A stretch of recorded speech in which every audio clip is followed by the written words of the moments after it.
Hi, it's Cayman Reynolds, and welcome to tonight's live chat. It is summer and it is hot. Boy, it has been crazy hot. And we've had a ton of rain here. Much of this part of the country has, but there's a lot of things that we need to be looking forward to over the next couple of months. Things that we're starting now. Starting early is always beneficial in beekeeping with any feeding, with any mite treatments, with anything that is going to affect our bees long term. Best to start early.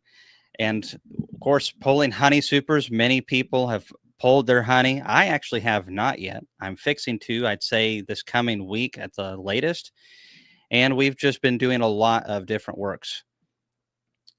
Hey, Michael, how's it going? And Brian, hope you guys are doing good. Hope you have some questions. I actually have just put my second deep box of the 4.9. I've got the other deep frames still in singles, but I do have the 4.9 that I'd say is about 16 frames of beads, and I'm hoping to do a video on it once it gets about, I don't know, 18 frames strong. I'd like to have several frames of brood in there and showcase that, but um, they seem to be drawing it just fine. So, hey, Sawmill Charlie, congratulations, Sawmill. I saw that you hit a nice milestone the other day and hope you guys are doing good, not sweating too much. I'd say you probably are. Hi from Oklahoma. Good evening, everyone. And we got, I can't pronounce that name, but I do appreciate the Lord of the Rings comments and also all the way from New Zealand. So perfect. So, did I bring any bees to wonderful Wisconsin? I have not yet. I'm behind. We ended up with more bees than we wanted to have really after our nuke season. And we had some issues getting some queened the first time. And the second rounds took a lot better than we hoped. But that was past when we were selling them. And so we've actually been sitting on a lot more bees than I realized. So I've been selling some queens this week, just pick up only, and we've been taking like 50 nukes because we have like almost 100, just shy of 100. And I'm like, it's going to sell off almost 50 queens, and then just paper combine those to the other that I have, and basically turn them into a really strong single. Because Laurel says I have too many bees. We're running right around 200 right now, and it's a lot of work, especially when you're trying to work on the expo as much as we are this year. But no, I haven't got up there yet. I hope so. Too busy hanging out in St. Louis. Yeah, that was a fun meeting. It was good to see you, Tom and Melissa, and it was. Thank you guys for inviting me out there. And then we went to the St. Louis Zoo, and I showed Jimmy that there were other creatures that like to swing from trees. Cayman, can I get a glove referral? Absolutely. So there's two types of gloves that Laurel and I just use like 90% of the time. And one of them is the orange latex gloves. I believe I have some in our kitchen. But as far as the bee sting, regular ones, the Apis Tactical, it's actually the guys that make this shirt. Yeah, here we go. So they've just released a bee suit. I'm going to be doing a video on it shortly. I kind of featured it a little bit in a video. I really like the veil. If it's a fencing veil, I think it's the best one. There's also a round veil that's coming out, and but the bee suit it fits really nice. And so I really like it. But the gloves that they make, the Apis Tactical gloves, give me 1 second. Let's see here.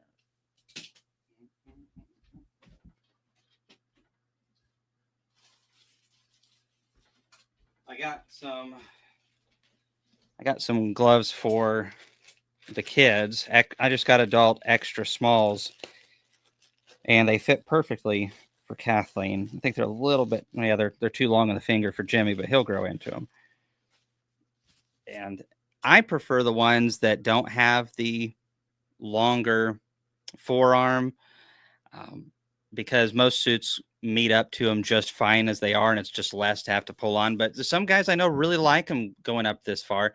I really like these gloves. There's no such thing as a sting-proof glove that has any dexterity. I really like these, though, because it definitely prevents 95% of all stings.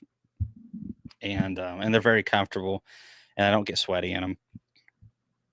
Hey, Tom Nolan, unusually hot in Ontario, Canada. We hit 98 degrees Fahrenheit today. Tough day to be in the bee yard. Flow is on 2 and 3 supers on most colonies. We'll be pulling honey very soon. Awesome. Well, I tell you, it's rough on all of us. I guess maybe a little bit rougher for you guys who aren't as used to it, but we don't like it down here either. My parents' yard has a creek running through it, and that water is cold all the time. And it actually is starting to feel a little good. And that water is stinking cold. There's a spring under that comes out of the hillside by my parents' house, and it feeds right into the creek. I mean, it's just ice cold. And I sat down in there after about 4 hours of beekeeping, and it took. I think you could see the steam coming off of me. But no, the really like the Apis tactical gloves. Hey, Grayson, the tickets have actually been up since I think early May, and we haven't announced them much since then. The website, they're up on the website. We'll be doing another push soon on those. Just a reminder, really. We've had a lot of people purchase tickets already. It's the earliest we've ever had this many people sign up. So I don't know if that's going to mean it's going to be bigger than last year, the same size, or what. But we are definitely looking forward to it. Have some very unique vendors on the way. Vendor registration and next gen will not open up until I'd say probably the second week of July. We're shooting for the first week. But Chris is on vacation right now, so maybe he's going to hop in a second and tell me not to say certain things. But right now I'm Chrisless, and he's on a vacation, so no. Laurel's gone too. She's grocery shopping. We were short on a couple things we needed for tomorrow, and so I'm like, you know what? I haven't been able to do this in a while. Let's do it tonight. Oh yeah, the Vitex have. I have a little bit of Vitex. They're very young plants. This is the first year they've put any blooms on them at all, so it's pretty minimal. Well, don't forget, Grayson. Even though you've been part of the next gen program before, you can reapply. Let's see. I started using the jacket with fencing fell on their gloves. I am a fan so far. The jacket, the gloves feel like I'm using mechanics gloves. That's the way I feel about them too. And it just feels, if I'm going to wear gloves in a bee yard, it's cool to have bee gloves that I think look cool. It feels like you're putting on some cool work gloves instead of just some big floppy gauntlet. And they're much cooler to wear. It's much cooler. I believe in one of my videos I have a 5% off, or no, wait, is it 10% off? It's like Cayman 10, I think is the code. I'll have to look up the video. But there's still a lot of outstanding codes that we have that the companies do with our YouTube channel. I need to get a centralized location so people could keep up with those. But if people need gloves, I think there's a 10% off on those. That'll help you out a little bit with the price. All right. Lost a swarm today, but the original hive is still big. Well, and you're in Alabama too. So, you know, at this point, I think the flow's mostly over, but I could be wrong. And getting a brand new queen and shedding some mites with the swarm sometimes can be massively beneficial. So I might say this wrong. Carmine says, I have 1.5 supers full. Rain has really slowed them down. Yeah, it was same story as last year. April was just bonkers. The perfect April when it comes to honey production. Our bees couldn't put it in the cells fast enough. And then May, I mean, it was amazing. Just rain. And like not just once a day. We're talking like 5 days out of 7. We were getting 3 separate thunderstorms roll through and just boom. And then you get out there in about 2 hours, boom, it just the bottom drops out of it. And it just really didn't perform well in May at all, or early June. And so there's nothing that we can do about it. And the bees look healthy ultimately. I'm feeding all of our splits heavily and getting combs drawn right now. We've probably put on, oh, goodness gracious, about 1,000 foundations in the last week and a half, deep foundations. and the bees are building and they're strong, and we're hitting those small colonies with when I say small, they're all about single size or bigger at this point, and that we're just trying to get them double strong is what I really want. Let's see. Perry Barrett says, my bees are working like crazy, but not putting any honey in the supers. What's going on? Well, there's a lot of factors that goes with that. And I don't know where you're at, Perry. If you're still on, please let me know where you're at. And that really can help quite a bit. And also how strong your colony is. The bees can be extremely busy, but a 10 frame colony is going to be most, and they're drawing foundations out. They're going to be, of course, drawing that foundation out. Maybe you already know this, so I apologize if you do. But if you're getting a lot of rain like we are, it beats the blossoms up, and it just makes it really difficult. So if it's out there, they will get it. All right. Paul Martins, thank you, sir. Once again, I've missed your live videos. It's been a while. It has been a while. I apologize. So we are um, just trying to sweat through all of this. Are the Apis tactical gloves washable? Oh goodness, I feel like somewhere in this office I had one of the instructions. I think that they are for hand washing. But the problem is the leather, right? When you get it wet, and we use these in the rain, and we had to the last month, and it stretches them out. Unfortunately, when you wear them when they're wet like that, but it is what it is. And so you can use some oil. They have a kit that comes with it, and you can purchase other kits. And I personally like to have two sets of them. I know it's expensive, but it helps you better take care of yours. If you get a small, if you have the kit or you just have some leather sewing stuff, if you get a small little nick in it, you can sew that up. Or if they get wet or they need to be washed, you can do that and still have another in service. And the main thing is then you can condition the leather with some leather conditioning oil. And it really needs to set up in there. And I think it needs to off gas a little bit because the bees do not like that smell at all. And I think that's why the Apis tactical gloves, when you originally get them, the smell, there's just the new smell of all of it really makes them aggressive towards it. I get the same reaction to new bee suits too. Whenever I get a new bee suit or veil or anything, I always let it sit out for a few days at least, and honestly get in the sun a little bit. And speaking of that, it wasn't supposed to rain today. uh, and I left my bee suit out because I'd sweated through it yesterday. And I'm like, I'm going to get this darn thing dried out. Well, now it got washed too. So we got a ton of rain again today. But you can hand wash them, and you might be able to throw them in. I'm not 100% sure. Sorry, we haven't had a live chat in a while. The guy that was helping me with bees no longer. He got a much better paying job, so I can't blame him there. They offered him a good amount, and good for him. But my plans and my stuff has altered over the last few weeks, and I've been trying to play catch up. And like I said earlier, we've ended up with more bees than what I really wanted.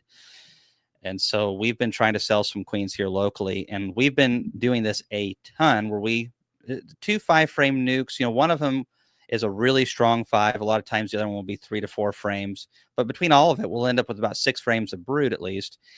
And we'll paper combine those together, one deep below, one deep up top, and put foundations in the top and combs and foundations in the bottom. And we're just feeding them about 2 gallons a week right now. They have a good queen, beautiful patterns, and we sell one of the queens, and then we keep the rest of it. And the goal is to get them to 2 deep boxes. And that's right, Bees in the Abyss, Mr. Kevin. He's got it. Hit that like button, all that stuff. Yeah. Hey Ryan, I know you're sweating through your bee suit. I hope that new Cowan Silver Queen's working out for you if you've already pulled honey. We've got the Tar Heel Beekeeper, both Ryan and Randy, the Tar Heel Beekeeper, help us with the expo. They're some of our staff. And we have a lot of friends on here, Tom and Alan and Mr. Clay. And Oh, DC's bees. So many of you guys, good to see you. I hope you're having a good season. And even though we haven't had the best honey flow, the last 2 years have been a little bit letdowns, and it's just been too cool and too rainy. And now it's warming up, but the season's over. We have a trickle coming, and my dad did plant oh a little under half an acre of buckwheat, and they are wearing that out almost as much as the deer are wearing out, which is really why my dad plants it. I think he says it's for my bees. Pretty sure it's for the deer. He's been getting pretty giddy about the deer getting in there. I actually ate some of the buckwheat leaves the other day because the deer were wearing it. And I'm like, it must be good stuff, and it's edible. And it actually was quite good. It was very mild. And now that with this heat, it'll probably get a lot more bitter. But I actually thought it was better than spinach. And I like salads as long as it's a homegrown one. So I'm considering maybe a buckwheat salad. I've never heard of that before. Question: can I use diatomaceous earth near the bees? Absolutely, you can, um, as long as it's not something they're going to be getting into frequently. So, for example, the Apame bottom board, I need to do a follow up video on it. We did one last year. I wanted to do another video this year because the Apame bottom board has a tray, and the bees can't get through the screen, but it killed at least 80 beetles in the first few weeks down in there with just about maybe an eighth of an inch of diatomaceous earth. The problem of it is once it gets real wet, it doesn't work too good. And so it's nice to have a tray up underneath the hive where it can stay dry, if you can do something like that. But it definitely doesn't need to be getting onto the bees, or anything like that. You can put it inside some of the beetle blasters or any of the similar type of traps where you can open them up and there's some slots where the beetles can go down into. You can put like a little bit of pollen patty right on top of the diatomaceous earth down in there, and it'll kill them that way too. And that works just fine. Just make sure you don't pour it over the hive. Let's see. Mm-mm-mm-mm. Yeah, that's the same thing that we do. This is Michael with 21st Bee. Apis Tactical for normal hive work, and I keep a cheap leather pair for pulling honey because they will be getting wet and sticky and generally ruined by the end of the year. Yeah, same thing when we're doing rough work that's not the tedious, inspections. Then we are totally using a Harbor Freight leather set of gloves or something like that, something along those lines. Just some regular leather gloves so that we don't wear them out too quickly. Okay, getting to some questions. Oh, Marianne and Larry Sears are in the house. You guys have been busy. I see all the gardening that you're doing. My garden's jealous of your garden. I hope you guys are having a wonderful time there in West Virginia. Oh, good. You broke in the Silver Queen for the first time yesterday. Awesome. Those are nice machines. I used my Silver Queen for several years, with a similar setup. I have the YouTube video on the tank, and oh man, I remember when we first fired that thing up and ran the first super, and I was like, "Oh man, should have been doing this a long time." Out eating grass with the deer. It's called buckwheat. We leave the smoking of grass to people like you, over in Hawaii. That's my friend Zach. You should be on this live with me, Zach, right now. We could be talking about all the um, uh, awesome things there are in Hawaii, like too much honey flow. This is what he complains about. He's like, darn mating nukes. I'm having to pull frames of honey out of there, making too much honey. I'm like, get out of here. Brian says, I was pulling frames and honey rained down on the bees. Will that kill them? No, not a problem. If it's a strong hive, they deal with it quite good. I've had bees rained on a bunch of times, either while I'm working them, or sometimes I've had a lid blow off this time of the year, and then we'll have a thunderstorm drop an inch and a half to 2 inches of rain. And you know what? I don't ever, if it's a strong, healthy colony in this type of temperatures, I don't see any issues whatsoever with it.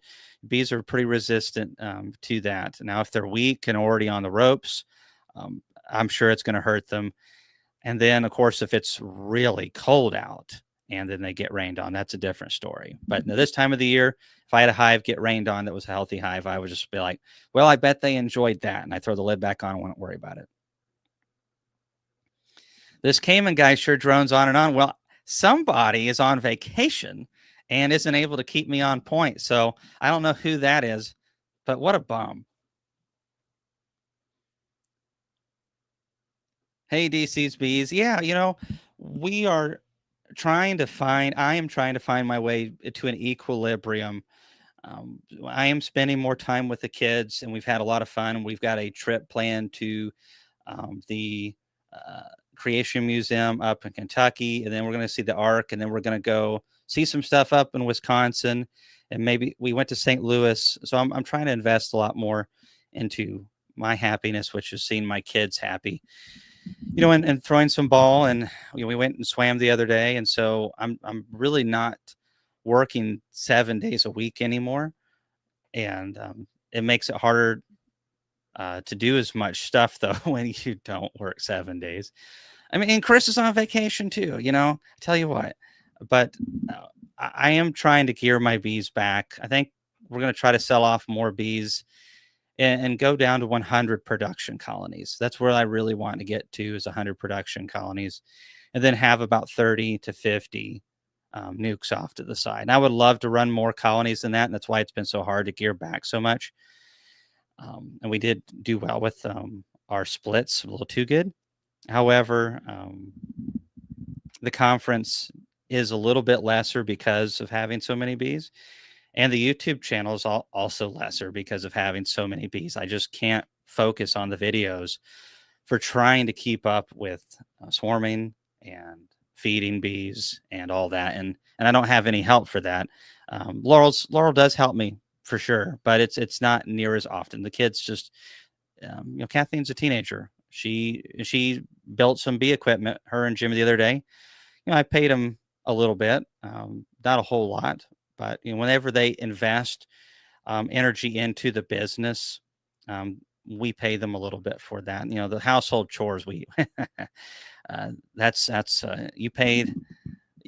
We don't give them anything for that. If anything, they need to do more of that kind of stuff. They're good at it though. Jimmy does all the dishes, and I'm kind of segueing here, but we're trying to get our family life kind of balanced and a consistent routine. It's just been totally chaotic the last 5 years, ever since I jumped out of the truck. We've just been faking it until we make it. And Chris has helped a lot with being able to allow us to be able to take a weekend off sometimes, and so we're enjoying that a lot more. I'm not doing as many speaking gigs either, which has helped a lot. But I need to gear the beats back down, and we need to get every systems for everything. So I think a lot of people may look at the YouTube videos and think that I just have it all together, and that's not the case at all. We're still got a lot to figure out. So Dakota says, I'm in Tennessee. I have 3 supers on still, but bees are taking a while to cap. What can I do to help speed them along? There's nothing you can do to help speed them along, Dakota, because here's the thing. They're not going to cap that unless there's a surplus of resources, because it takes nectar to be able to create wax. And so they're not, and the bees just aren't going to do it if there's no need to. So that honey may be ripe enough as it is right now, but if you don't have any more flow left, it's just going to sit there, and it may sit like that until they eat it. And so if you wait until, let's say, a month from now, they may have eaten a third of a super or a half of one if there's nothing coming in. And so this in years like this one, where it's wet and we didn't have as powerful of a late flow as I'd like to have had, you see a lot of this. It just makes it easier to extract it, but you just got to watch the moisture content when we've had this much rain. It's been like stinking Hawaii, just rain over in this part of the state. So get a refractometer. There's some cheap ones on Amazon. Um, Check the moisture content. I like it a little bit below 18. When it gets north of 18, it's a little getting close to being borderline, and it always makes me a little nervous. And we're not sampling every bit of the honey too, so I like to put a box fan and a dehumidifier, if nothing else, a box fan on top of the supers, blow down through them, and you can dry it out in 2 or 3 days significantly, especially if it's not capped, and drop that moisture content down to about 17. 17.5. Nothing wrong with 16.5.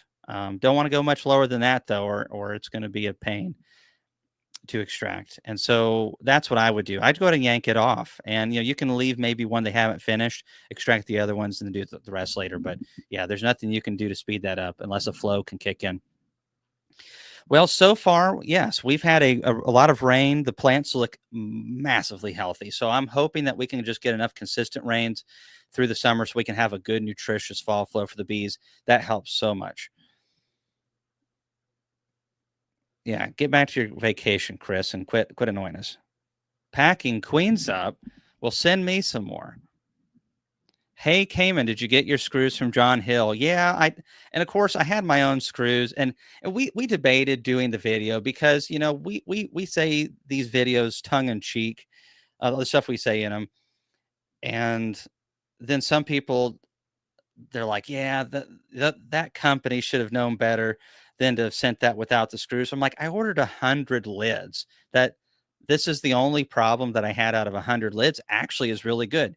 We just assembled 50 boxes the other day because we have too many splits again, and so we assembled 50 boxes in this freakishly hot weather, and somehow one box did not get screwed on one side. We made it to the bee yard with it. We even wax dipped it, and didn't have screws on one side, so I had to bring it back and put some screws in it.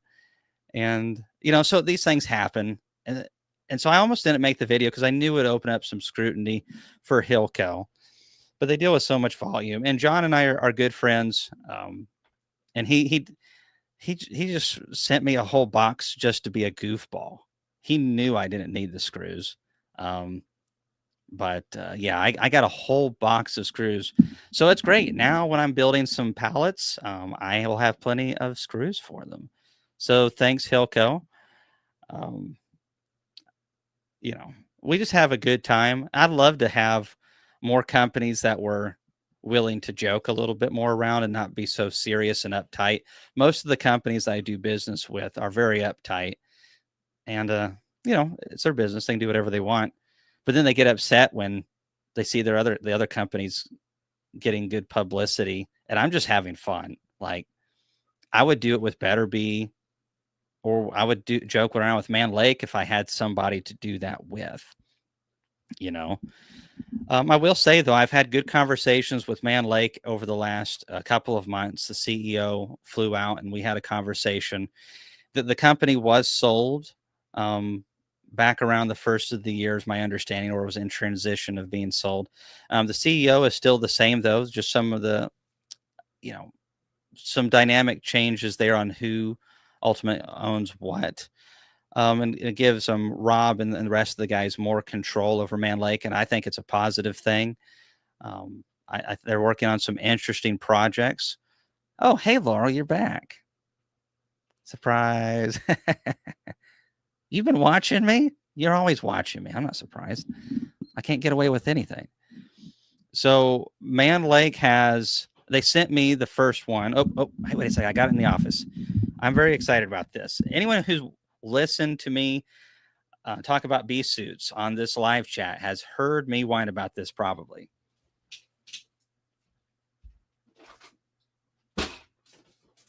Okay.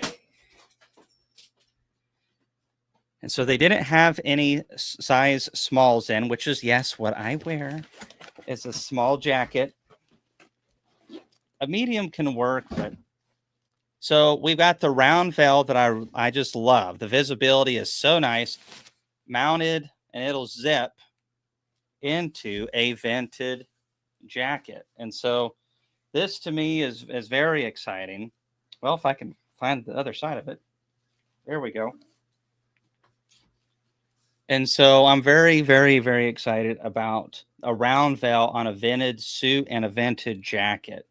And I haven't wore this out into the field yet. The medium it's pretty big. Honestly, I think that, and it just depends on the company. I think the jacket size are a little bit larger than some of them. Sometimes I can wear a medium pretty good. It's just a little bit large on me. And like the Apis Tactical Small is like very form fitting. It's not tight, but it's definitely not like baggy. But it looks good. So I'm going to be getting a small in as they've just got the shipment of smalls in. And this round veil combo, I'm going to be wearing this all the time because this veil is the ticket right here. Whenever I'm on the forklift, I'm hopping in and out of the truck. I can just see so well. And I have said this, and I know I'm preaching to the choir, but I'm always looking through the same part of the screen with this. When I go to look over here, I go to look over here. I'm looking through the same distance of screen from me, the best part of the screen, and it moves with me. So I'm not having to twist my shoulders. And when you work 8 hours, 10 hours, or more in a bee suit in a day, it really matters. I don't know how many times I've gotten upset being in the truck with my fencing veil on, and I can't see now. The con is this is a little bit further away from your face and isn't as flexible. I'm okay with that. So very excited about this. And I do appreciate Jenna and Rob, the CEO of Man Lake, for getting this done because it's been a great veil for a long time and it just needed to be on a vented suit. And so I think this is going to be one of the best Man Lake products that have come out in a long time. So, and I don't get any money for saying that. You guys know, several of you, that I've been asking for this for half a decade. And just now is it happening. So hooray. Okay, I spent enough time behind that as it is. Time to get off of that. Come to Colorado next year to speak to the Colorado beekeepers. Make a family vacation out of it. I would love to, Brian, and I really wanted to this year, but we already had some FFA stuff with the national convention we're doing to get those kids involved with beekeeping. It was just right on the same weekend. So Michael asked a question. Oh, this was 10 minutes ago. I'm at the hustle. How many hives did you start out with, and how long before you doubled that? Oh, that doesn't mean that was a good thing to do, though. I did a lot of stupid things when I got into bees. So I started with 5 hives. I purchased them in October, which was a bad time to do it, especially with no experience. And I came out of winter with 1.5, and the the half wasn't anything. It probably needed a new queen and maybe a mite reduction, but I didn't know what that was at that point. And I had one really good hive.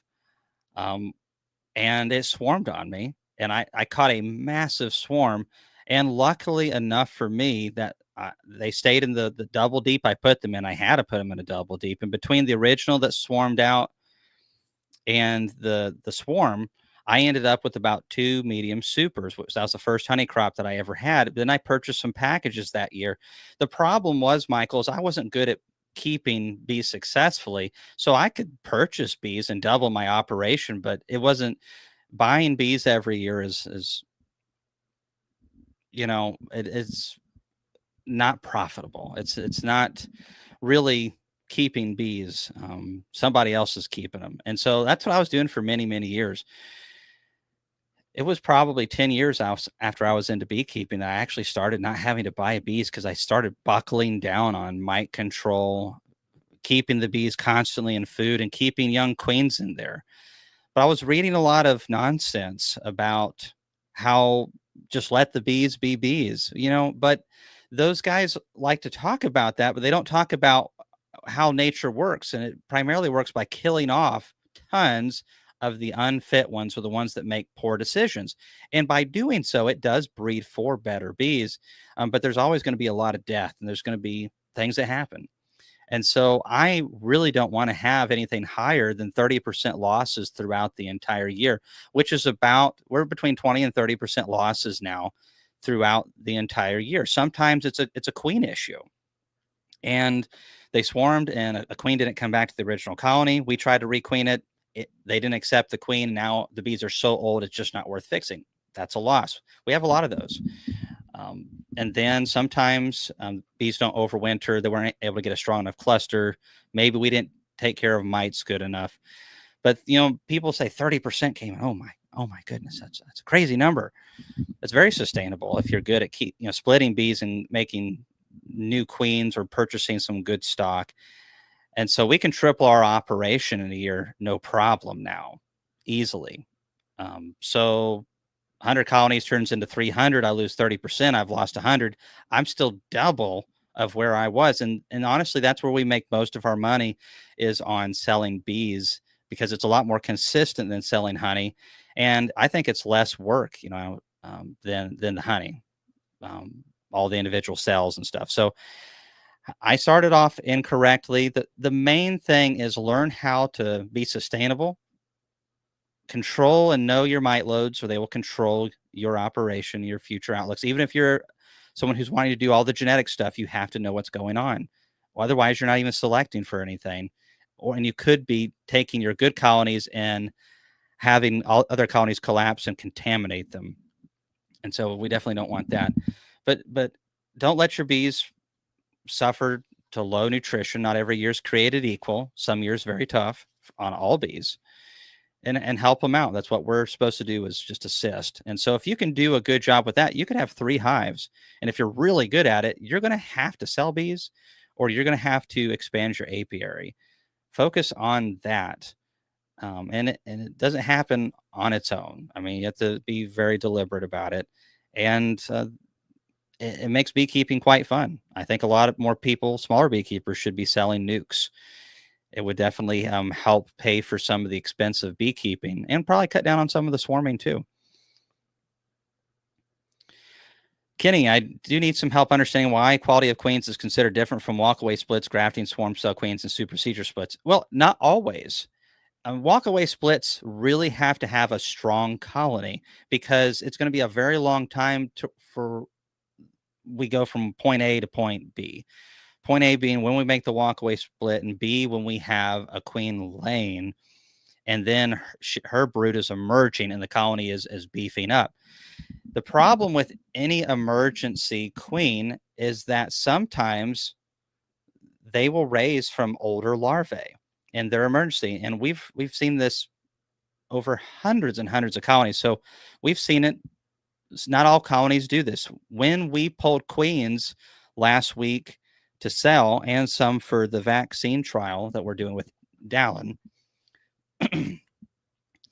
we came back a couple of days later to combine those to some other nukes to make them a single. And we found that some of them only raised cells off of where there had been some eggs, and they were just all perfect aged larvae. And they would have been great walkaway splits as long as there was enough bees to fully nurture them and keep the colony strong enough until that point. Especially during a dearth, that's really dangerous with small hive beetles. There's going to be a big population. But some of them freak out, and they'll raise from older larvae, and they'll be the first ones to emerge. And those inferior larvae are going to make short-lived, and there's going to be something wrong with those queens. And we see it all the time. When this happens, the bees can detect this, and they will supersede that queen. And what you have is another period where we're trying to get another queen raised, and the colony can't afford to take another dive in population. It's just too much going downhill. So that's typically the problem with it. And you lose a lot of time, potential honey production, potential pollen production, comb drawing. It's not impossible. It's just, I think if you're going to do it, it needs to be strong, and you need to make sure that they're only making cells from the proper age. And I think putting a nice frame of eggs in the center of this walkaway split and marking it, and coming back 3 days later and removing any cells that are not in the proper age. And, it's a little bit more work. We're not just walking away from it, but we're going to get a high quality queen that way.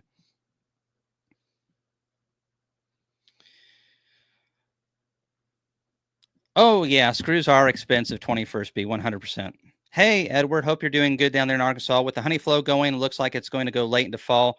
What would you do mite treatments on the hive? So, okay, you're talking about cotton and soybean territory. My flow is pretty much done. We got a little trickle in the morning, and it's robbing after noon at this point for us. So that's the problem for you guys, is you don't have much of a gap. I would definitely get some oxalic acid glycerin strips in there. One pad of formic's not that rough. If it does a good job. Um, that's the trick with people with long flows, finding that time to knock those mites back. You got to keep them low. So Maybe you go through and do some alcohol washes, Edward, on these colonies. I know it'd be a pain, but find out which ones are actually showing like 1% mite loads, and then hit them with like a formic, like a one pad. And if they're really high, maybe a follow up later with another pad. Because if you already have honey supers on, of course, you need something like that. And then any of them that have really low mite loads, maybe you just use the oxalic acid, glycerin strips, or something like that. You don't have a whole lot of options with honey supers on. Or you can do a heck of a lot of oxalic acid vapor treatments, like oh, 15 to 20 over a period of time. Yeah, good goldenrod flow is always wonderful. Good for the bees.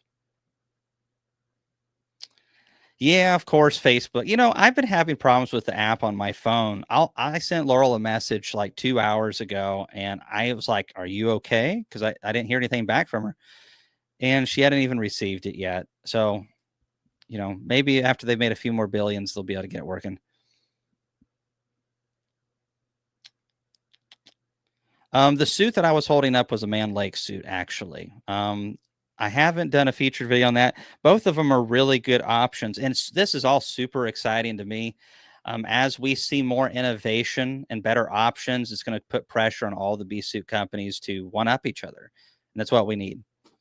And one of the reasons why I'm a big proponent of buying American woodenware and buying, sure, none of these suits are made in the USA. Ultra Breeze is, I believe, sewed here. I'm pretty sure the fabric still comes from similar countries, but the quality control and sewing, I'm told, is done here. So the Ultra Breeze is a great suit too. And I've suggested a lot of the features, like the round felt, to many companies. No one's just done it until now. But when we invest into these companies, it gives them more money to be able to design stuff. China really doesn't design a whole lot of stuff for us. They knock off stuff and give us a cheaper version, and sometimes it's adequate. A lot of times it's not. And we have a lot of really good companies that are family owned. Hilco's a small family owned business. I mean, almost all of them are. There's a couple big companies, but if we want to see innovations, you support the companies that are doing what you like, and put your money there. And I think it works quite well. Hey, Cayman, I'm a beekeeper in Nepal. I've been following you. Thanks for sharing a ton of knowledge and tips. Hey, that is really cool. Thank you so much for hopping on and commenting. I don't know anything about beekeeping in Nepal, but I would love to learn more. I'll have to look it up and see if I can learn some stuff. Okay. Eat more chicken if the suit is too loose. Yeah, fried chicken for sure. Okay. Paula Messer. Good to hear from you, Paula. She's down there in Florida. They invited me to speak a couple times down there, and they just have a wonderful group of beekeepers, and just some really nice people. And some of them are bluegrass musicians. That was a lot of fun too. So I always wear at least a veil. And nowadays, like one of my holding yard right now has 80 colonies in it, and I'm fixing to bring more colonies to it so I can move them out on my 650. So there's a lot of bees in those yards, and we're in a hurry a lot of times. We have to bust through so much stuff in those yards. So it really just depends on what we're doing. If we're going through mating nukes or nucleus colonies, at the worst, I'll have a jacket on. And then if it's a really nice sunny day and there's a nectar flow going on, I'll just have a veil on, and that the cooler the better. But we're in a hurry, and that's the thing, and we want to get in and out as quickly as possible. So and the Apis tactical gloves have really bridged the gap for me. I didn't really like working bees in gloves until I got those things. I really do enjoy those. So I do wear gloves a lot more because of those gloves.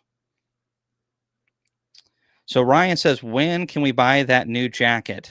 Jenna with Man Lake told me it would be available maybe within the next week or two. I'm going to follow up here shortly, and I'll be doing a YouTube video on it. I'm super, super excited about these jackets. I haven't seen it, what the full suit looks like. The durability of the suit looks good. We've had man lake jackets in the past. What I'm really looking forward to, besides the round valve, well, and it being vented for a change, is I think the pockets are nice, but also being in a high quality mesh suit. When I look at a suit, what I'm looking at is what is the diameter of that outer mesh. That's what's going to determine how long it's going to last, unless you have a zipper blowout. And the zippers on this for a plastic style zipper look really good. The Velcro looks really good on these. We'll see how long it holds up, but the outer mesh of the suit is the number one thing I look for in any bee suit, because it's just going to be taking all of the abuse. And so if it's really thin, and some of them, gosh, they are paper thin. They're a third. And some of them are even more expensive than some of the nicer suits. So I've wore a bunch of different suits, and I think there are several good options out there. But I'm a definite fan of the Apis Tactical new suit. I think this is going to be an awesome. The jacket's great. The Val makes it, in my opinion, stellar though. And then the Blake Shook's commercial bee supply, or the bee supply, goodness. Those suits are the heaviest suits I've seen. They have, if you're like from a commercial standpoint, hopping in and out of a forklift, a truck, and you need a full suit, I don't think you can beat the bee supply suit.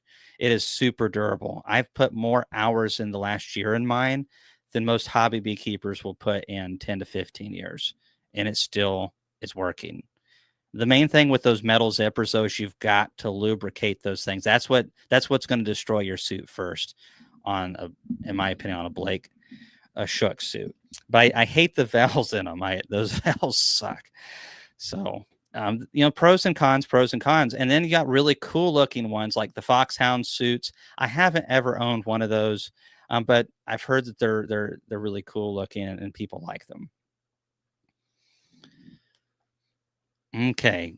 Any suggestion to reduce moisture content a percent or two? The honey is already extracted and stored in buckets. Ooh, that is really hard, Rob. When it's spread out into the combs, super easy to do. When it's in a bucket, you know, anything would be super laborious. You really got to get some surface area, spread it out, and run a fan over it, and that's a nightmare. So, but if it's really high, like 19% or higher, you've got to do it, or it's going to ferment on you and blow the lid right off your bucket. I'd spread it out, run a fan over it, have a dehumidifier in there, and just make sure that you protect it from any ants or any bees getting to it. How many hives do you test for mites if you have 6 hives? So personally, I would test all of them. We test every hive that we have in August, because August is the critical point. If by the end of August we have almost no mite presence in our bees, we are going to as long as we don't have any other issues, no queen issues, they have plenty of food and they're a decent sized colony, we're overwintering those bees. So I would test all of them, because all it takes is one colony. We talk about the mites because that's what we can control well. Like, we can kill those things, but it's the billions and billions of virus copies that really are dangerous. That's what collapsed that colony. And then when the other colonies rob that dead out, as it's usually collapsing in Tennessee around late September, early October, it could have just billions or more trillions of copies of virus in there, and it's getting robbed out by your healthy colonies. And so I really like to know where they're at on every colony, and I think it's worth it to do that. So you can do less than that, but I also look at it from a treatment standpoint. Treatments aren't cheap, and out of your 6 colonies, there might be 2 of them that don't need a mite treatment, and so you're not spending that money.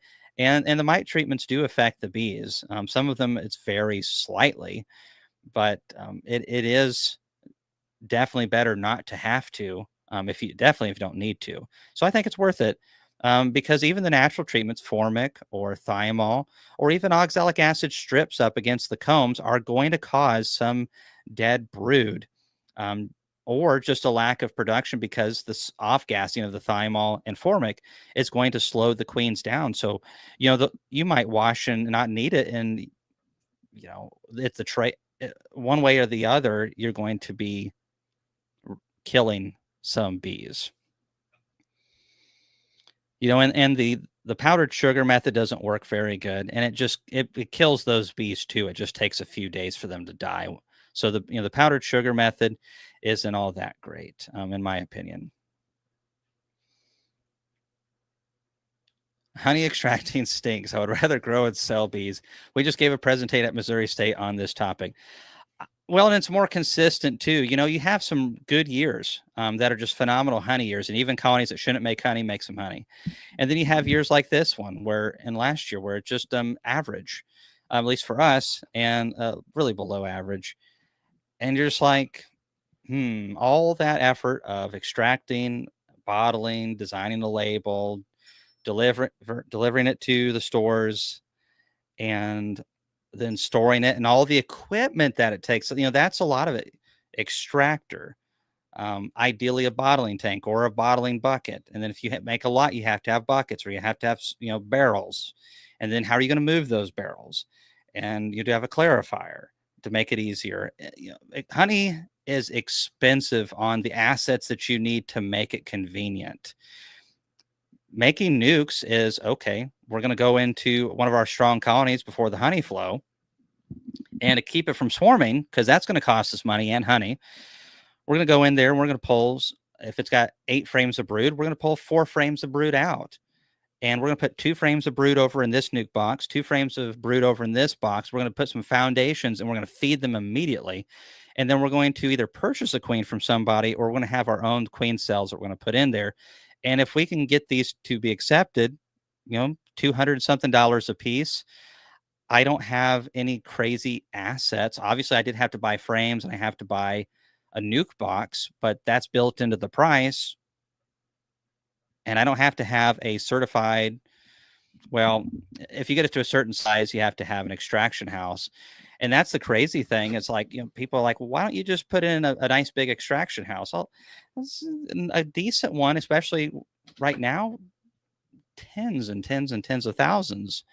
So, I think any beekeeper who's looking to keep it sustainable early on might go, okay, honey is for fun, and we're going to sell some because we want to produce some, but in order to keep ourselves as close to sustainable as possible, we're going to sell bees. And then the original colony that you made those nukes off of, you build that up, and then you could split it again and sell another split off of it if you wanted to. Let's see. I'm trying to decide on a name. I have a few contenders. Do you all have any advice on how to pick the names of your business? All the names have meaning to me. Just can't decide what to settle on. Man, I hate name picking anything. You don't know how much we deliberated on the North American Honeybee Expo. I had people, good friends and family, tell me they hated the idea of that name. And there's some that are like, oh man, that's awesome. And then we had a couple others that were more hip, kind of like Hive Life, a little bit more new age. I never really liked the name Hive Life. We just kind of settled on it, and I kind of worked itself out, didn't it? But I like something. I'm more of an old fashioned person. I like those kinds of things, and to me, the North American Honeybee Expo, why I settled on it is because it was more um, professional sounding. It was more classy sounding. I feel like the name represents my goals on this as an industry event, and something to be respected. But ultimately, a name is what you make it. I mean, my name's Cayman, after all. I mean, so, I mean, goodness. I'm still trying to figure out what my name means. I guess it means crazy beekeeper. So, with our LLCs, Laurel and I just picked a generic K and L LLC. Cayman and Laurel LLC. My beekeeping LLC is TNS Bees LLC. Keep it simple on the LLCs, and then the North American Honeybee Expo is actually a DBA underneath the K and L Bees. I've learned way too much about this stuff over the last couple of years. But hey, you don't pay attention to it, and then you have issues. The next time you'll do a better job, won't you? So I definitely am keeping better track of things, reading through all the paperwork. Hey, Kenny, no problem. Happy beekeeping and keep the questions coming. Is there a right or wrong season to try a Damari method? Do you like or dislike the Damari method? And this is what I've unfortunately said a lot, and I've got to try this, is I don't know enough about it to say one way or the other. I do know enough good beekeepers who have done it that it's got to be a tried and a good method if you utilize it properly. It looks a little bit laborious to me. I think that's probably the biggest con to it, but there are several good beekeepers who I know have employed it, so it can't be a bad thing to do. But I don't know a whole lot about it either, so I can't really tell you much, Corey. I really need to try it. Okay, so you have all the oxalic strips on now, Edward. Well, that's good. Get in there, check, do the mite washes, I think, and then maybe throw in a little bit of formic. I know it's hot. Maybe we get a cold spell. The formic acid, you can weigh this stuff out. It off gases like within 4 days. The thymol, of course, you can't do with honey supers on. So it's a really short treatment. One pad. Um, yeah, we need some new things coming out.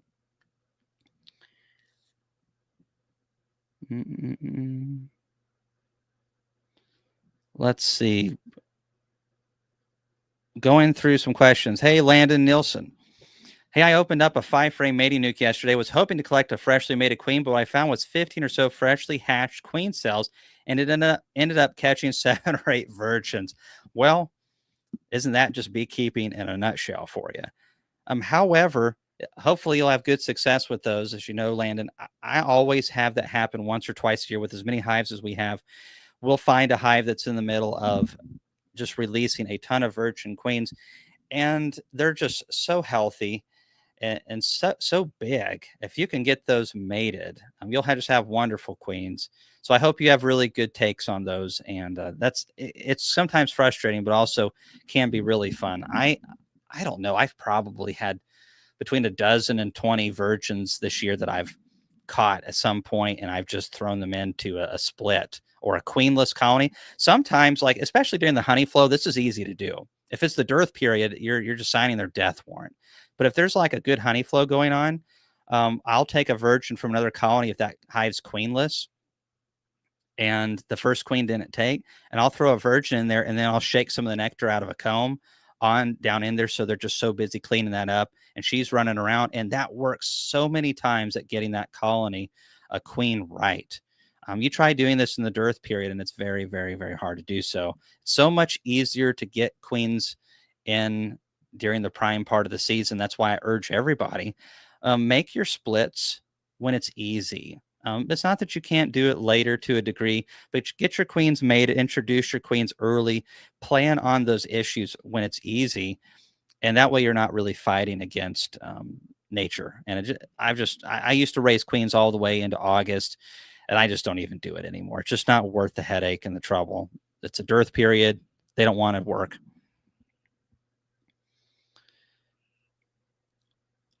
So Tiny Creek Bee Company says, do you still like the super suit from the Bee Supply? And this is old, so maybe I already answered this, but yes, I really like the super suit. Don't like the veil. I think it's the toughest suit, full suit on the market.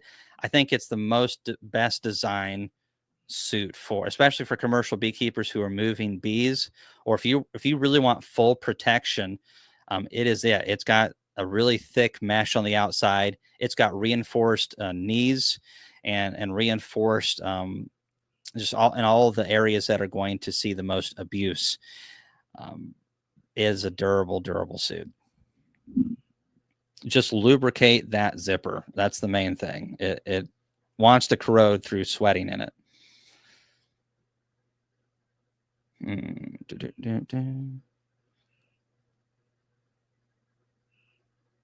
Got a load of foundation from Facebook, opened the box, and all I could smell was paraffin. Then discovered the made in China stamp, sent them straight back. Well, good for you. And it is a bummer. A lot of foundation, more and more, and beeswax is coming from China, and people are having a lot of issues with combs getting drawn and with a foundation just not being near as good. And so we have a lot of good foundations that's made here or owned by an American company. As far as I'm aware, like I know Premier's 100% here, Motherlode's here. Acorn, I think, moved their plant to Mexico, but it's still American owned. It is a good foundation. I've had good success with it. Um, Man Lakes is here. Dadance is made in China, so I don't buy it. I like a lot of Dadant products. I do not want Chinese foundation. I don't want Chinese woodenware. I understand the way our economy is. Sometimes you have to buy some stuff from China. We just don't make it here. But the plastics and the woodenware, there's no reason that can't be done here in the U.S. And a lot of it is. And so I highly recommend. And that's, I think, half the value of the Bee Expo is you get to meet these companies and exposed to a lot of who's doing what in the industry and get to talk to them face to face. Loma Vista. Hey, Cayman, did you see the USDA article on winged fire ants who are getting to form wing virus? Interesting stuff since they usually don't get treated. Oh, yeah. Well, fire ants are pretty tough, and most of them don't have wings either. So I don't know to what extent. I think we posted that in our my Cayman Reynolds beekeeping group, or Chris did rather. But how many of those ants have wings? And is there a study on how much that has hurt their reproductive capabilities? Um, the other thing is, how do the fire ants have a parasitic mite that is injecting that at 800 times concentration, like our mites are doing to our bees? So that might be the difference where it may be abnormal. You do see it, but it's not as common. With our bees, you can literally have a whole hive collapse from it. I haven't heard that from fire ants. From all of my buddies in Alabama, it doesn't sound like fire ants are in a decline whatsoever. So I think there's some different factors going on there.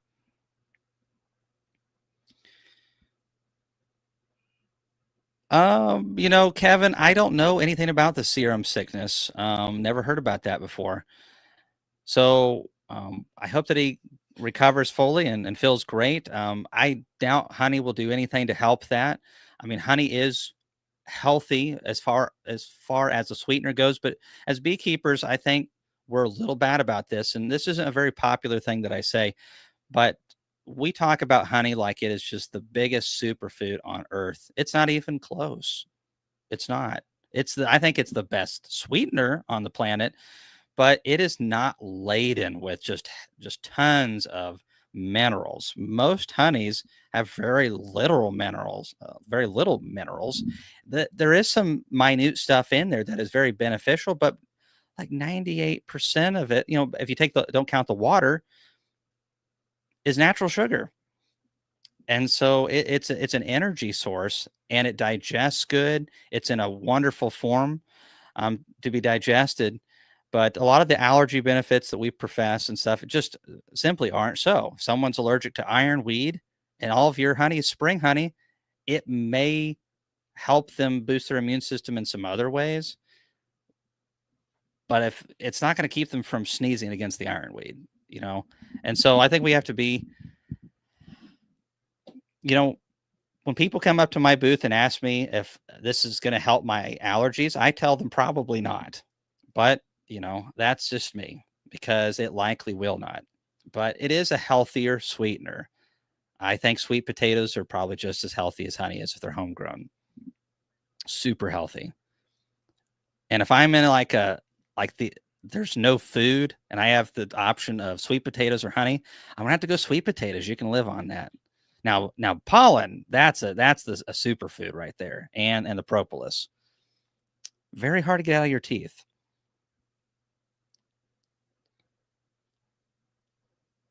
Hashtag Cayman rants. Oh, that was 11 minutes ago. I'm still going. Yikes.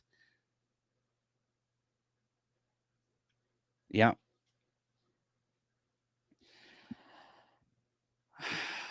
Alan, you got to look into this a little bit more. So we're not like changing the DNA outside of natural means. We're not injecting them with some type of biological, you know, dealio. We're taking American foul brood that is dead, which is in every single beehive, by the way. Every hive has American foul brood, just at low levels. And so theoretically, this can happen in nature. The difference is not all hives would go through this scenario. And so basically, the queen gets fed American foul brood that are dead, and it triggers a very natural immune system response from the bee. It doesn't alter their genes, it triggers something that they already have within them. If they didn't have it, it wouldn't trigger. And so now that they're getting exposed to a light dose of that, and this is what the original vaccines were like. And a lot of, I've had some people tell me to not even talk about this stuff because vaccines probably more than ever are a bad topic because we have people on both sides, but I'm not going to shy away from it. You know, the hard stuff usually is these kinds of conversations. And, you know, back in the day, I think there were some really good vaccines for kids. I don't agree with a lot of the let's just give ourselves something even when we're healthy type stuff. That's my personal opinion. But heck, everyone can do whatever they want. I'm not forcing this on anybody, and I'm trying it out. You know why? Because I like these options better than dropping in a synthetic. And I think there's some opportunity here, and I think we owe to look into these kinds of things, especially as an influencer and an educator. I've got to try these things out. Doesn't mean anybody has to do it. I really like the Apame highs. Most of you guys don't run those things. I don't even run them for my main operation. So you know, we're not going, hey, everybody, do this. But this is no gene altering therapy going on here. It is a natural expression and works just fine.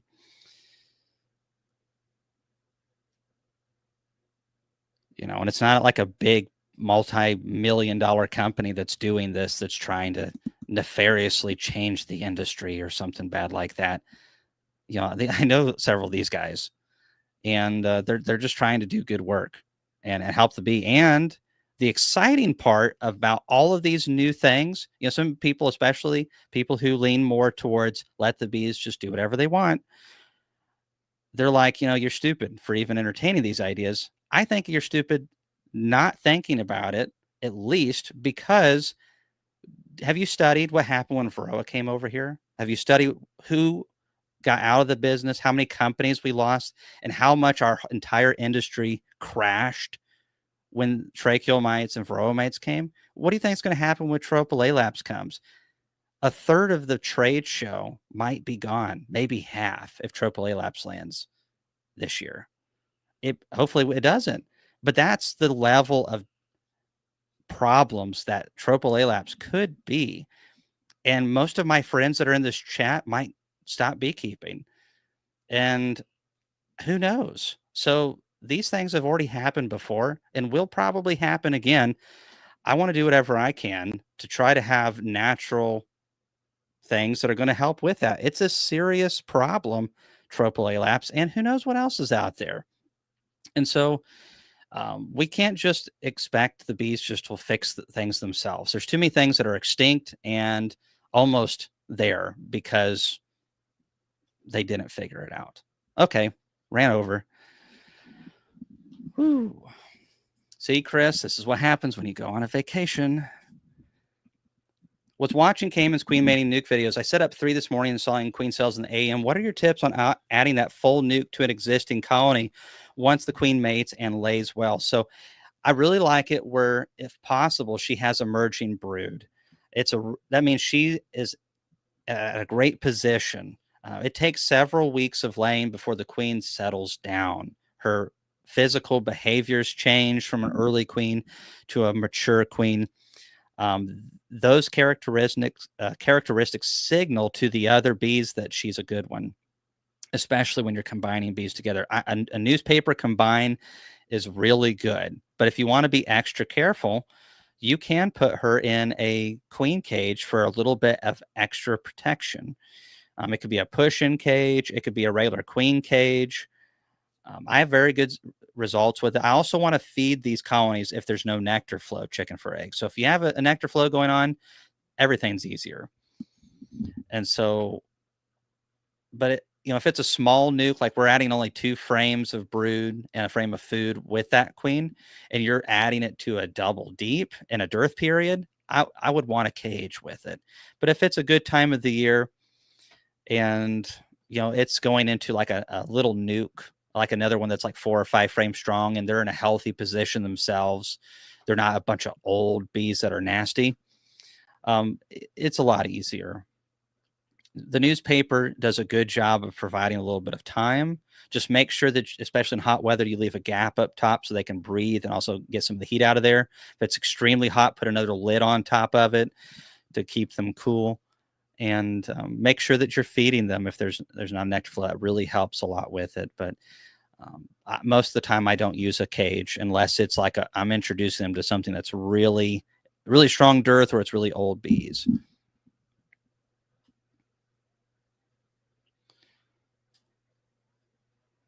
Can you move hives 100 to 200 feet during the winter? Would like to move my apiary on my property.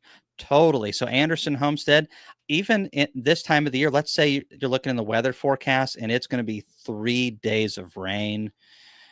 I move the bees anyways, because usually after about 3 days, the bees kind of want to reorient anyhow. You may have a little bit that move to it back to the original location, but if there's like 3 days of no flying, because of rainfall. A lot of times I'll just do it anyways. Sometimes you lose a little bit of foragers, but not a lot. And so you can do it then. But yeah, in wintertime, oh yeah, move them on some cold weather where they're not going to get out for a good week or so, and that it'll be perfect.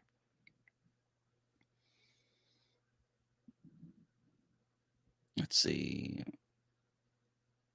Mm, mm, mm, mm, mm. Exactly why sorghum is better, full of nutrients. So David McDade, he's helped us with the conference for multiple years. I mean, I don't know, was this 4 years, David? At least three, I think. Oh yeah, at least three. It's probably 4 years for you. And he's been telling everybody at the Bee Expo that sorghum is the best stuff, and that honey's a poor man's sweetener. But funny enough, he got a few nukes this year, and then he's caught some swarms. What are you up to, David, at this point? Like a dozen hives or something like that? So I don't want to hear it.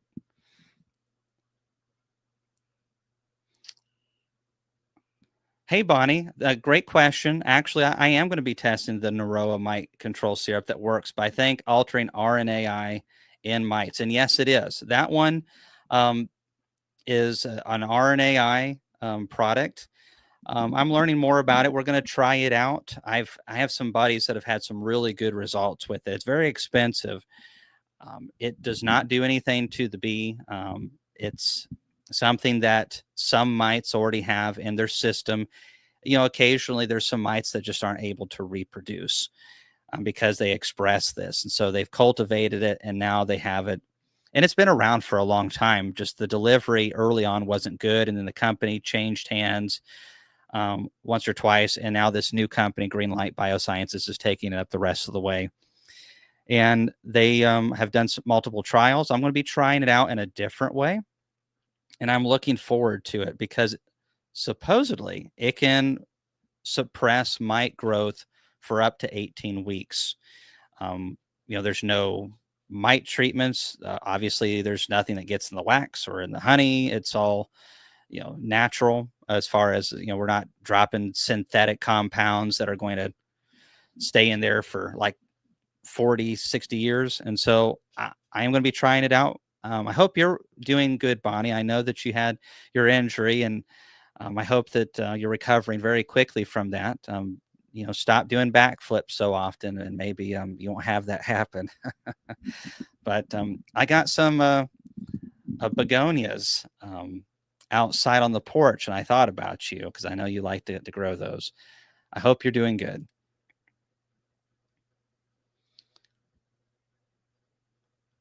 My wife would like to know, do Russian bees get along with other bees? So If they're just one hive over here, one hive over here, there's not going to like, they're just going to go after for others. I don't know if you're just making kind of a joke, which it is kind of funny. But when the true part of it is though, when you are taking like say an Italian bee and you're trying to introduce a Russian queen, um, they are a little bit harder to introduce. Not impossible, but they are a little bit more difficult. And the opposite is true. Trying to introduce an Italian into a Russian hive, or let's say, bees that are buck fast or something. When you go from one big extreme to the other, they say that it's a little bit harder to introduce them, especially if they have aggressive tendencies. Um, but no, I haven't kept a lot of Russians, especially ones that are more like with the USDA Russian breeder program, the koi family, and all those guys.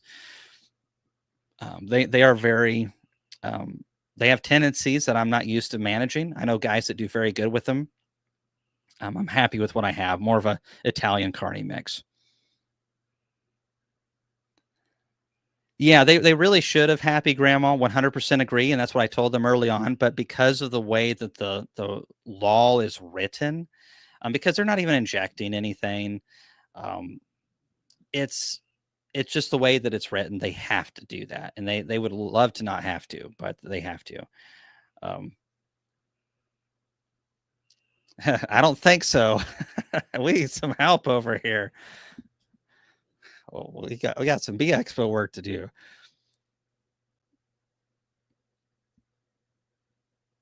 Let's see here. Trying to get to some questions. Came in East Tennessee. I have a first year nuke that now has two deeps. Bottom is 8 to 10. Top is 6 out of 10. A lot of beardy on the outside. What should I do next? Split, super, or nothing? So I would, maybe try to get more combs drawn. Scott, it depends on your flow in East Tennessee. And if you split the bees and there's no good pollen, they're not going to grow. And that's the dangerous thing about splitting in a dearth. The pollen is everything in our summer, and it's not talked about enough. We can feed sugar syrup, we can get them to do all kinds of stuff, but the population declines from summer going towards fall because of a lack of pollen. Now, if they have frames of bee bread and bunches of them, well, there won't be a huge noticeable decline. But if you split them and definitely don't have a lot of bee bread and there's no natural pollen coming in of any quality and quantity, they're not going to grow or much at all. And so you got to be a little careful with summer splitting for that reason. I would like to see the rest of, if that's what you mean, is you have 8 out of 10 drawn, all that kind of stuff, get those drawn, maybe add another box and start feeding, keep getting more combs drawn, because you need combs to make a split. And maybe if you can get 25 to 30 frames drawn and that colony really maintains its population, that's where you order a queen, make yourself a good single split. You don't really want to nuke going into summer. I don't. Just don't have very good success with it. And that's what I would do.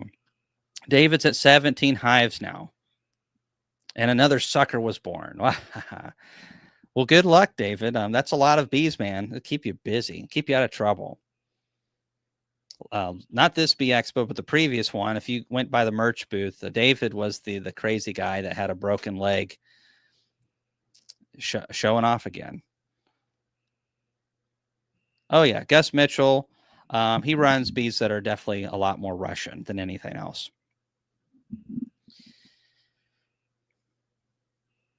What are your thoughts about putting hives in a lavender farm to produce lavender honey? I'm in Michigan. I've heard nothing but good things about beekeepers having bees around lavender. I'm not aware of spray issues, as long as there's nothing else planted nearby that could pose some problems. I've heard lavender honey is delicious and that it's good for bees. And so if I had a lavender farm nearby, I would be very excited to put some bees on it.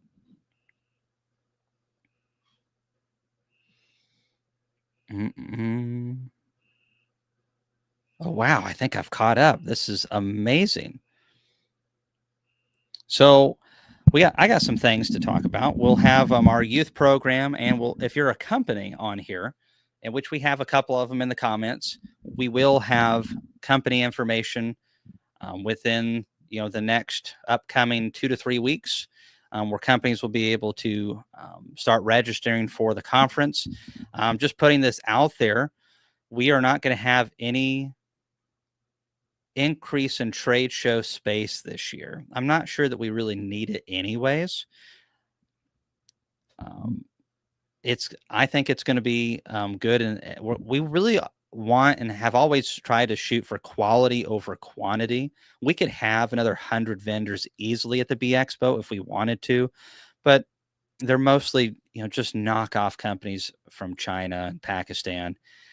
And I'm sure there's some good companies over there. I'm sure there are, but I don't know any of them. And so I am going to be going to Appamondia in Denmark to be seeing what kind of vendors they have in Europe and the other companies that go there, see if they have something that we don't, and that would be of value to the show. We really want to focus on that quality over a quantity, and I think we've done a pretty good job in the past, but we want to dial that in even more. We have a lot of interesting options from outside of the industry that we're looking into this year. But from a company standpoint, if we do have, let's say, a couple dozen companies that are really stellar that I discover in Denmark or that reach out to us that we've never heard before, there are going to be some companies that may not get to be invited back this year. And the ones that will be the first ones that get dropped will be the ones that left early, like they weren't supposed to, and the ones that are high maintenance or tick off my staff. That's a good way to not get invited back. You know who you are. And so I think the trade show is going to be the best that it's ever been because it'll be really concentrated, and it'll just be nothing but good stuff. So unfortunately, there may be a few companies that don't get invited back, but I don't think we'll be missing them. But yeah, we have a lot of things going on right now as far as testing out products and various things. The bee suit is my most exciting thing right now, and there is a company that's producing a smokeless smoker, and I'm excited about that. I really like smoke. I have no problems with it, but there are some people that are suffer from asthma. They cannot do it. And there are some of them. I mean, I've been in a few of these places. And it's so dry. It's just so dangerous to set a smoker down. I actually started a small fire one time, just putting a smoker in California. And, we were watching it and we were ready for it, but it only got maybe 6 inches from the smoker. But I mean, I barely had that thing on the ground for any time at all. And so I could see where in places like that, you wouldn't really want to have any more fire than you had to. Oh, did I see Barry Brown in here? All right. Hey, Barry. Hope you're doing good. Hope, anyone who doesn't know, Barry's been helping us with our conferences since day one. And of course, he's helped out with a bunch of stuff. We've done some mite washes and tests and, just a bunch of other things. Barry's helped us with a lot of stuff. And we're expecting more participation in the future, Barry. So, take care of yourself. Let's see. Let's see. We have any questions here? When you took bees north last year, what precautions did you take to keep them from escaping and from overheating? So the the main thing is a good bee net. And I talked to a couple of my commercial buddies, and TRS makes a really good bee net. I'm going to double check that. Yeah, TRS Industries. Yep, here it is. All right. I'm going to post this down. I have two of their nets, one for my truck. It's a 10-foot net. And then I have one that is for my trailer or for my now 650 that'll do a 20-foot bed.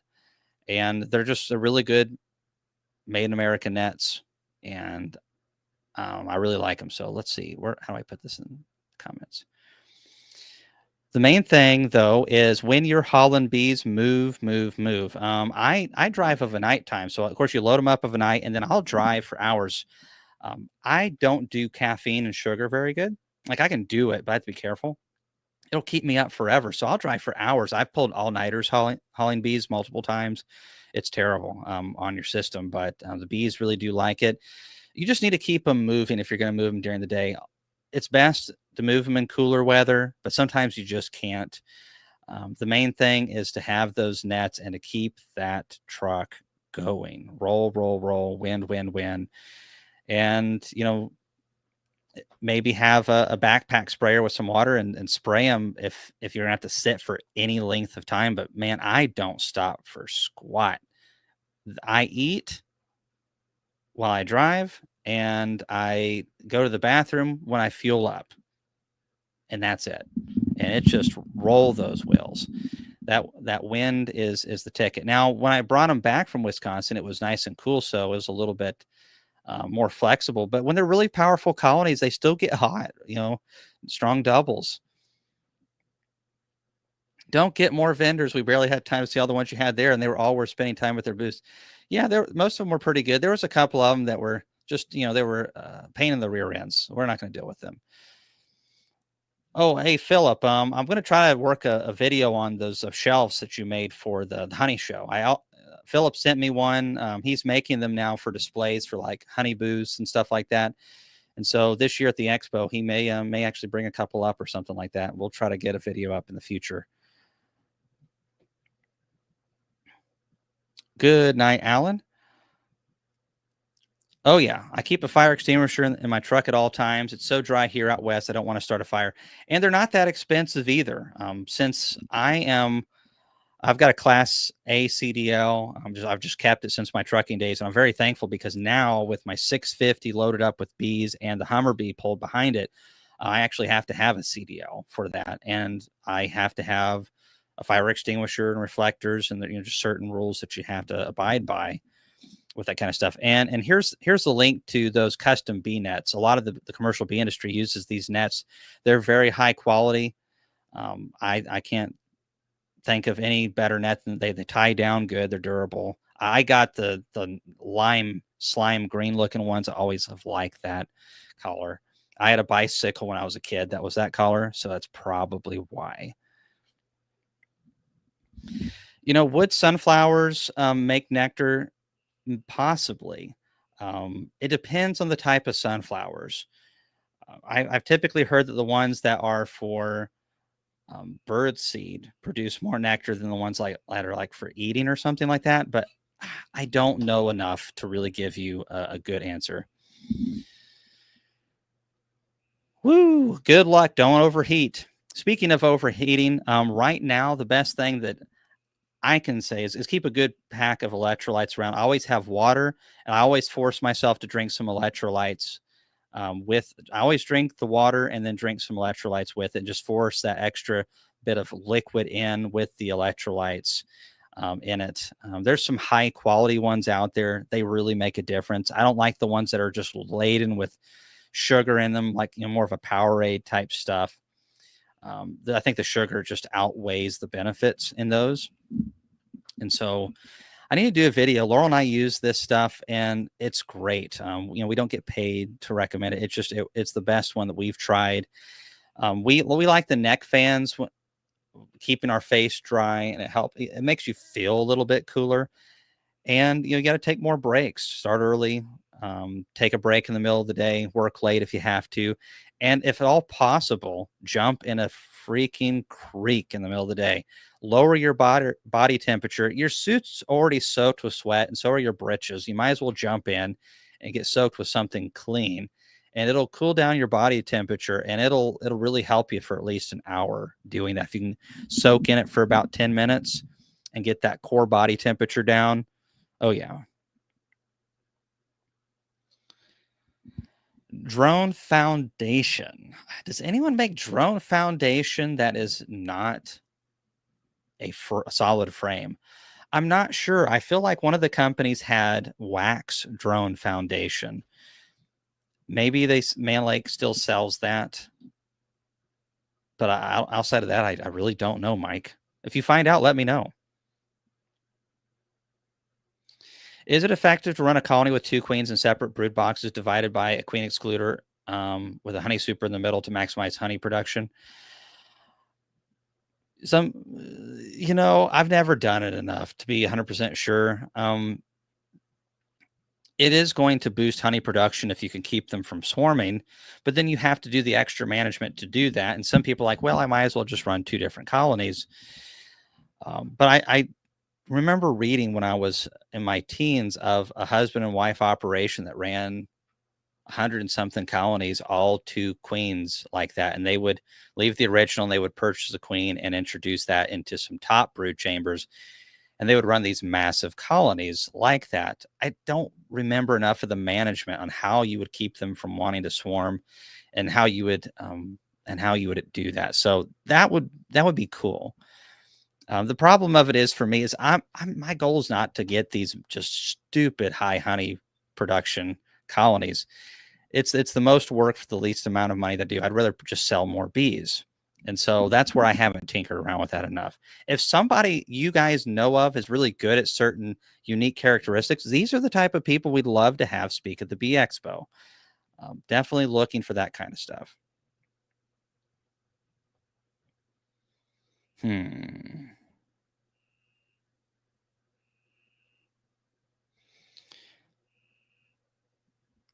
Arizona, gathering pollen when not much else.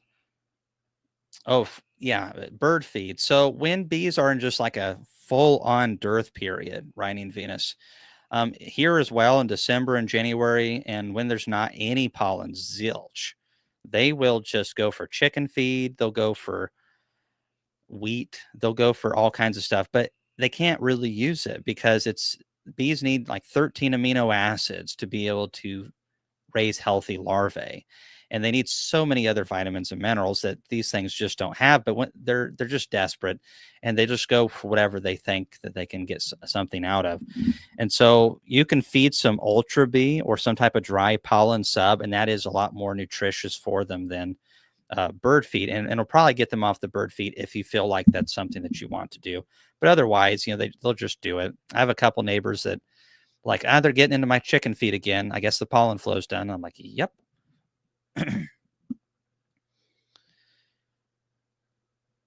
Oh, hey, Jeremy Lindsay. You made it just in time for me to shut this thing down.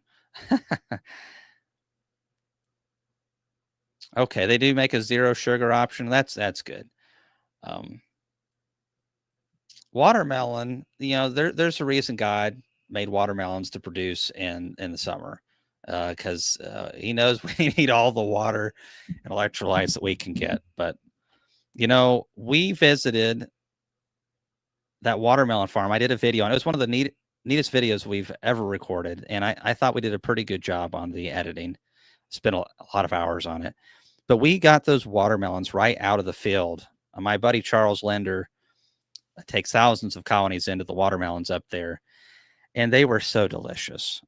Just amazing watermelons. And Jake Osborne, I think, ate 2 whole watermelons while I was there. Now, Jake's like 3 times bigger than me. But we just ate watermelons until we were sick. And I could go for one right now. You're killing me. Google homemade electrolyte drink.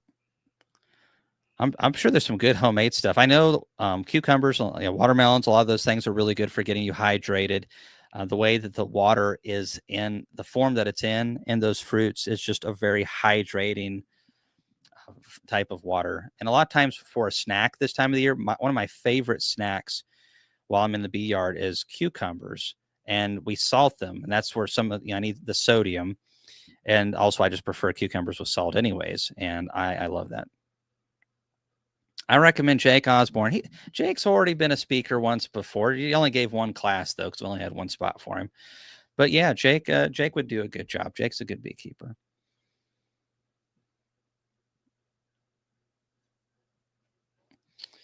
Yeah, we need more of that kind of stuff in our industry. We used to do a lot more of this kind of thing, and we don't see as much anymore. And I really want as much of you guys as possible to find unique things like this for me. I can't be everywhere, and I don't know everybody. And so recommendations are always great when we can find some new techniques to bring that into the industry or revive it. A lot of the stuff is there, we just don't know. And so finding someone who's very successful with a different technique, there's a lot of ways to be successful. I want to know the options. Do watermelons make nectar or just pollen? Oh, this is a cool question. So, they do make very good pollen. The biggest problem with watermelons, of course, is in a commercial setting, the fungicides that they spray onto the plants, and this can be rough on the bees.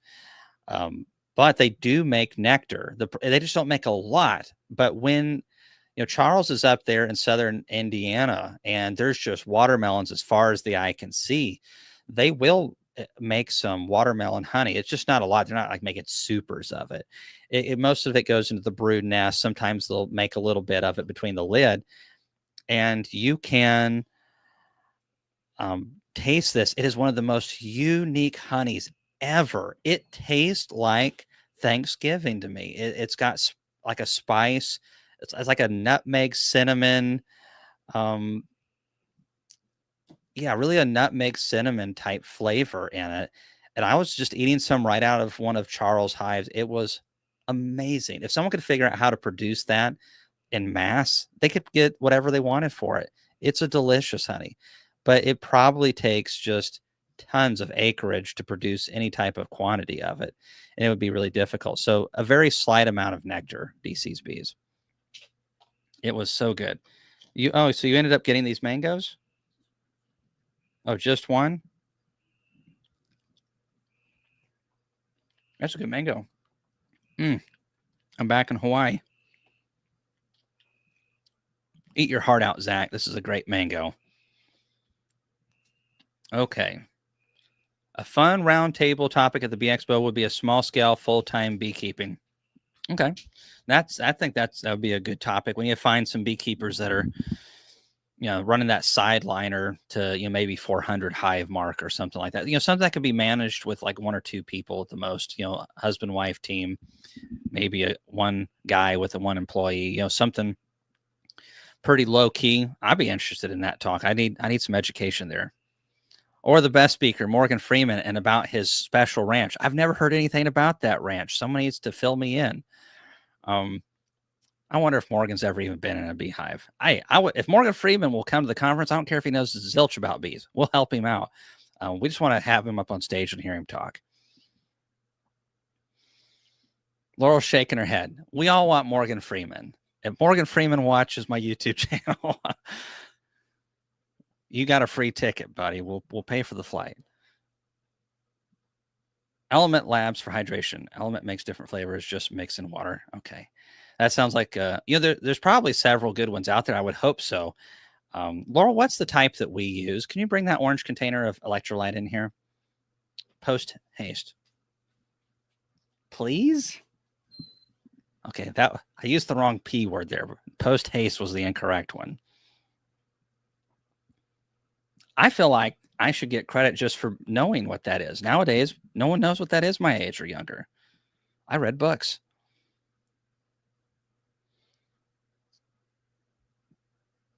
Cool. I've got a couple buddies that have them and are able to make them work. Morgan Freeman. Yeah. We'll have Morgan Freeman and Bob Benny have a round table chat. Could you imagine? Yeah. Hashtag homeschooled. Home teached. You now identify as Morgan Freeman. Cool. We need some more good hot honeys. I've got to say, I've been falling in love with some of these hot honeys. Here's one I've got up on the shelf. Oh. Actually, a couple of them. I've got to say, the one that I got from Blake Shook, I didn't like it as much. It's kind of, it's not bad. It's just kind of middle of the road. It tastes like clover honey. I don't like clover honey like solid clover honey. I like a mix of things. Josh Hager, who has helped us for years, you can see the spices floating to the top in this sucker. This is really good. You can taste it in there. There's chili peppers. I can taste cinnamon in there. I could be wrong, but I feel like it's chili peppers, cinnamon, and maybe some other things. And it is really good. Laurel makes some chicken, and you throw that bad boy on there. It is amazing. And just the right amount of kick. I don't like it real spicy, like tears pouring out of your eyes and your nose. No sugar, no artificial. So I have a teleprompter now. And Laurel wrote it down so she doesn't have to talk. I don't get that. No, no, I'm talking about you not. She's just speaking to the microphone. Come on, you can do it. We all want to hear from you. All right. The teleprompter says no sugar, no artificial sweetener. Laurel says she'll drop an Amazon link in the comments, and Cayman quit being an idiot. Ow. See, this is why you should read the teleprompter before. Oh, you didn't say that? Would you like to tell the folks that? So here's the product right here. We use it all the time. I love orange or citrus, most anything. Not orange, Laurel. Orange. See, she's from the Knoxville area. Go big orange.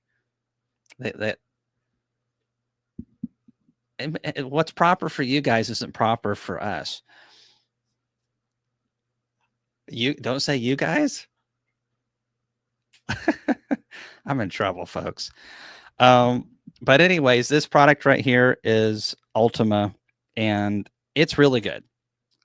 I don't like all the sugar stuff. It's also got some other things added to it to help give you an energy boost, but I like the flavor mostly. There's no caffeine. I don't do well on caffeine, and it just usually makes me too jittery. So I really like this stuff. And the flavor is kind of like an orange creamsicle. You remember those orange popsicles that you can get in summertime, those orange icicles type things? That's what it tastes like, except in a liquid form. I'm surprised you can read. This is rich coming from you, David. I'm not sure you've pronounced a sentence right in your entire life. And proud of it. Let's see. He can bring you a UT jersey. Yeah. Hey, Dustin Myers, thank you so much for your kind words and stuff. If you ever have any questions, I try to do this every other week, but I don't think I've been on for a month on a live chat. Thank you for watching our videos. We definitely try to make some good content and stuff that's ultimately helpful to somebody. We understand that some of our videos aren't useful. Some people don't want insulated hives. Some people don't want to know about pollen trapping, but we try to make a lot of videos, especially in the past, to where there's some useful things out there. And we definitely, we give suggestions, just like this stuff right here. I mean, there's definitely other good products on the market. I have just found that if I take about 12 to 16 ounces of this with me during the day, and I drink that with usually about 1 liter to 2 liters of water, depending on how hot the day is, I just feel way better at the end of the day. I don't run into that, lightheadedness, fog brain, like I get in summer. That, and also taking some breaks. In the past, I haven't been very good about taking breaks. You just kind of get in the zone. You don't want to stop. You go. But that's where you run into those throbbing headaches and you get lethargic. And when you're at that point, it's really hard to fix it. You really can't hardly fix it anytime soon. So I just don't like to get there. And this stuff helps me out.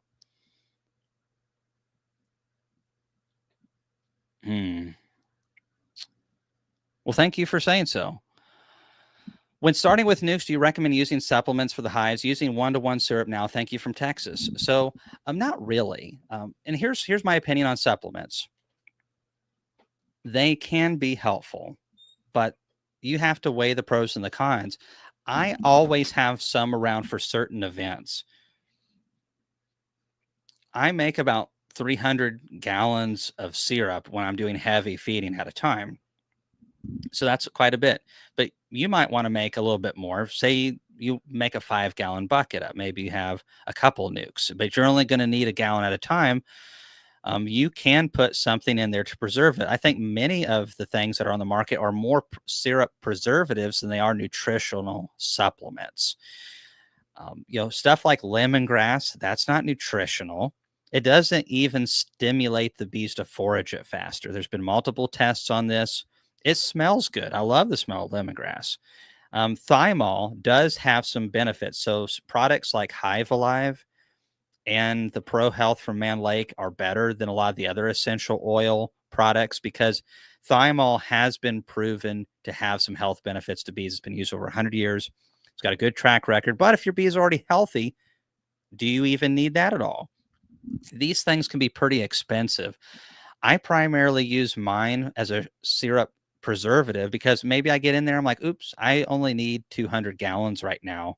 So I can use the Hive Alive product and it will preserve that syrup for over a month. So that syrup is worth a lot of money to me. And so I think it's worth it at that point. Now, the Hive Alive, I also primarily use with because it has a good bit of thyme. It also has seaweed in there. I'm not sure what that does fully. Um, but whenever I have European foul brood or if I see anything like that, it's very rare that we do. But whenever we have an issues, we want to flood them with sugar syrup and we want to have the thymol in there because thymol is good at that. And also the sugar syrup helps with it with flushing out because a lot of the EFB is in the food. So we want to flush the bee system out and try to get through that. And we usually requeen too. So the brood break combined with the flushing out usually results in success. As long as the colony is semi-strong, we have very, very good success with that. If we're talking a nutritional supplement, the Apis biologic product, I think really stands out amongst the rest of them. It's their Apis Biologics Biocontrol product. They have two products, one for pollen sub, and one for syrup. The bioactivator, I use it 2 times a year. I use it in February when I feed for the first little bit of sugar syrup that I give them in February to get them going. And I use most of it going into winter. Um, we're talking like September, early October, that last round of brood, trying to get the most nutrition into them as possible. They studied tons of different nectars and the chemicals in nectar, and they have tried to duplicate nectar as much as possible. There's no essential oils, nothing but nutritional supplements for the bees. So Biocontrol, I think, is the best product out there for a syrup. But, if the bees are healthy and they've got good, healthy pollens out there, plain old sugar syrup has worked good for over a century, and it's a lot cheaper without any supplements in it.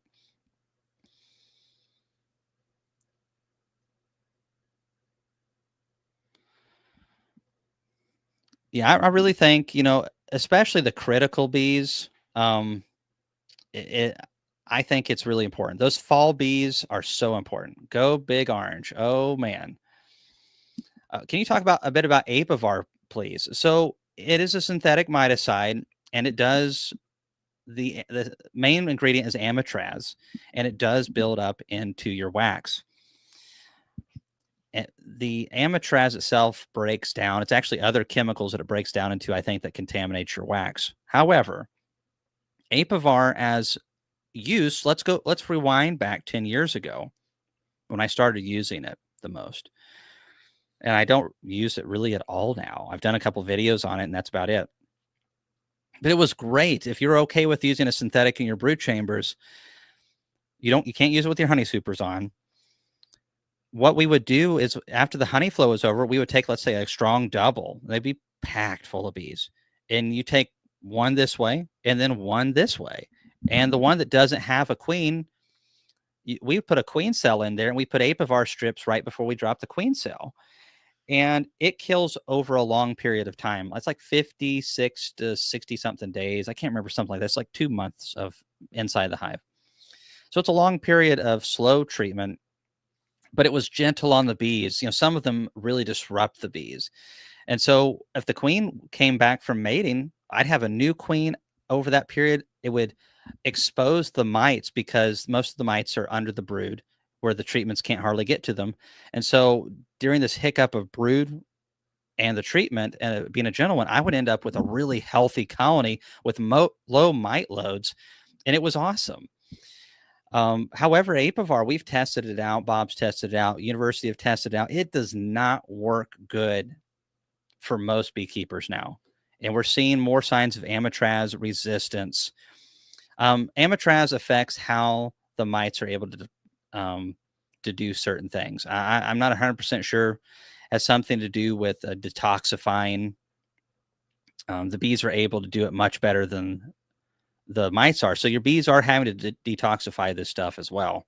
They're just able to handle it better than the mites are. However, we're not getting good control. So Apivar 2 is going to be on the market soon. And it is also Amitraz based, but it has, I think, something else added to it to make it a little bit, the mites not be able to be immune to it, supposedly. So I don't know what that is. I haven't used it. I'm interested to see how well that works. And there's also some other products going to be on the market in the future as well. So excited about that. But yeah, that's Apivar in a nutshell. Most of us are not seeing good results with the original product at all. So I don't recommend it. Some people still say it works. I don't think so. Hey, David. It was good to see you the other day, and thank you for supporting us yet again and supporting our youth program. Late to the party, I have to go back and watch the beginning.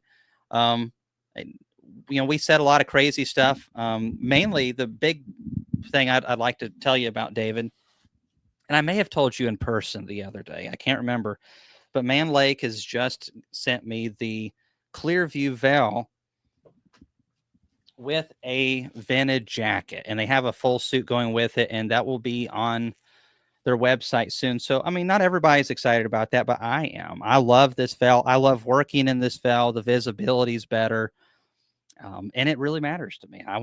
It's the number one thing I want on a bee suit is visibility, and this is going to have the best. And it's nice that it's finally mounted into a jacket. I have 3 of these, but they're just tie downs. So that's exciting. And just we've been talking about don't kill yourself out in the heat and stuff like that. Really appreciate you supporting us so much, David. And if you need anything, holler at me. David doesn't live too far from me. Also helped a little bit with the Bee Expo this year. And because he's a glutton for punishment, we'll probably work him even harder this year. How do you use formic in a liquid form? So don't know about that. I've heard a little bit about it. I know just enough to say the wrong things. So I do know a lot of beekeepers, though, who are friends of mine who inject it into a different matrix. Some of them use homosoap boards. Some of them use shop towels. Some of them are using a meat, like the packs that you would put meat on that absorb the blood and juices from raw beef or whatever. And they will use that for formic as well. And honestly, many of the big commercial guys that use formic are doing this because it's cheaper. And if you're smart with it, you can make a better product than I think what is available. And that's the main thing. It's like we're saving money. It works better. We can tailor this to our needs. If it's a smaller colony, we can use a smaller dosage. There's a website called, I think, Mite Gone. It has a lot of old information back before. Yeah. I'm fixing to leave this down below. No, be forewarned. Formic acid is extremely rough. You breathe this stuff, it's not good for you. You get it on your hands, you are not going to be happy. So oxalic acid is way more forgiving than formic acid. Acid is extremely natural, though. But Mite Gone, I just left a link down below for this, is an old website, and many commercial beekeepers still use this information. The guy that started this, I believe, has passed away, but has very good information on how formic acid off gases, how much should be used, and all kinds of stuff.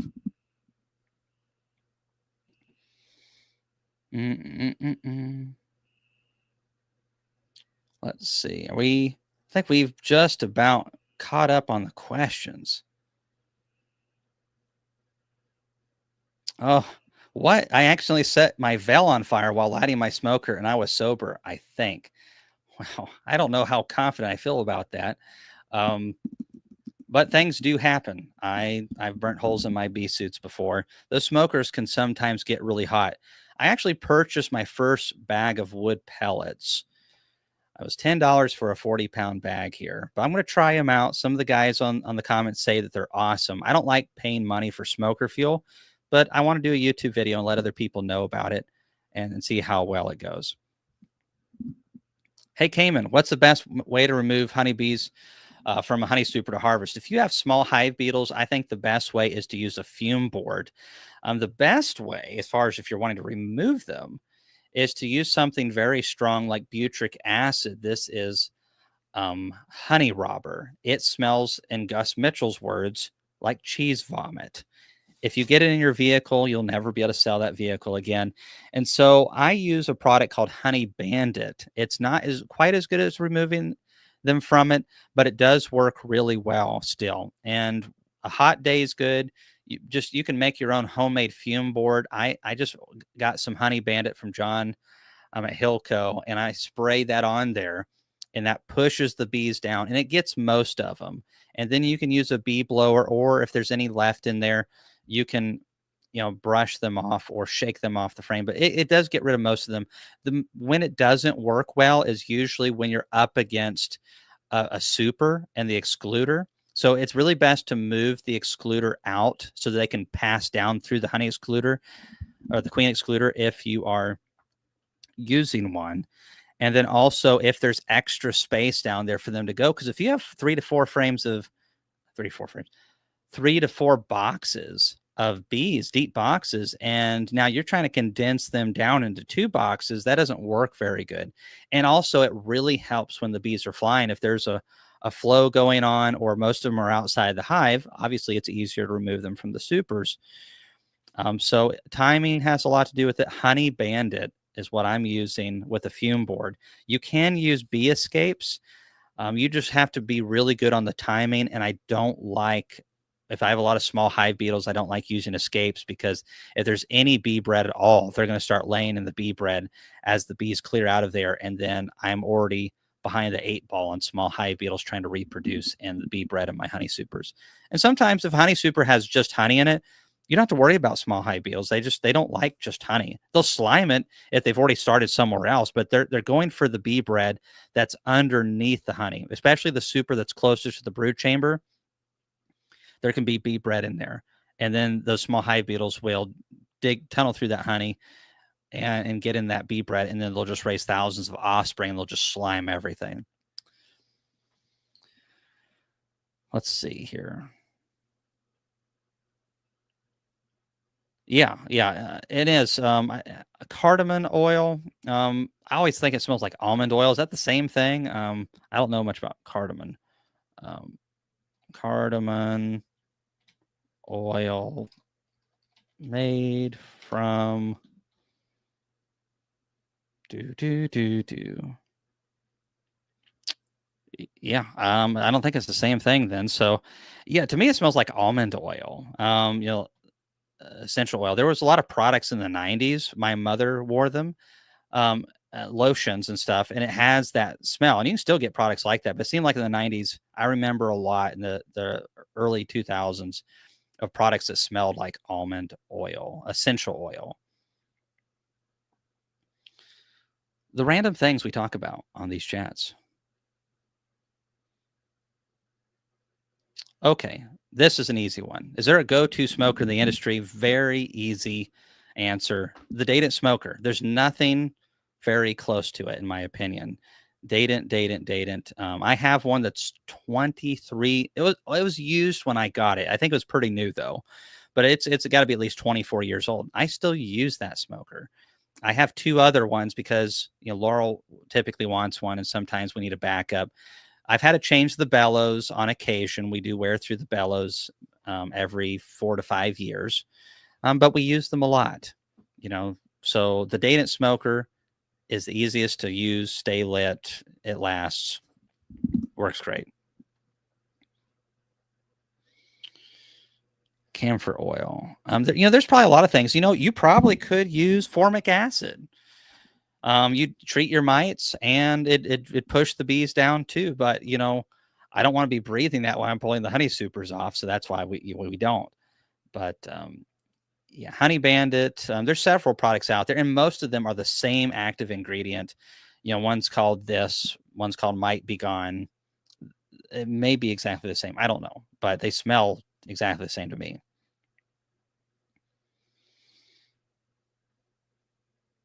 Let's see.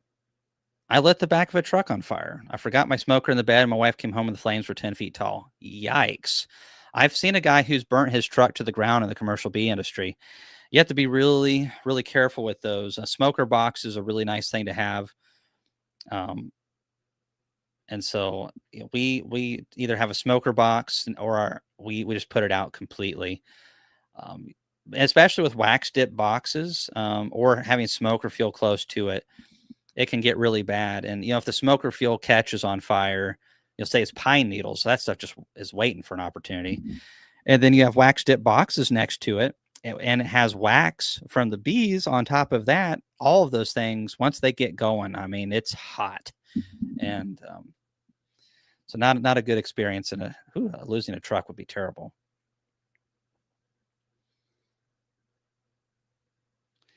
Yeah, I want to. He's Philip makes a good point. I love my dated smoker, but don't trust that so-called heat shield. Ouch! And that heat shield will get really hot, but the having it is really, I think, helpful. I think it's worth the money to have it, and I'm sure Philip would agree. But it's still, you can still get burned. The difference is you're with a heat shield, you'll be cooked medium rare versus without the heat shield, you're going to be close to well done. You're still going to be seared. It's just different levels.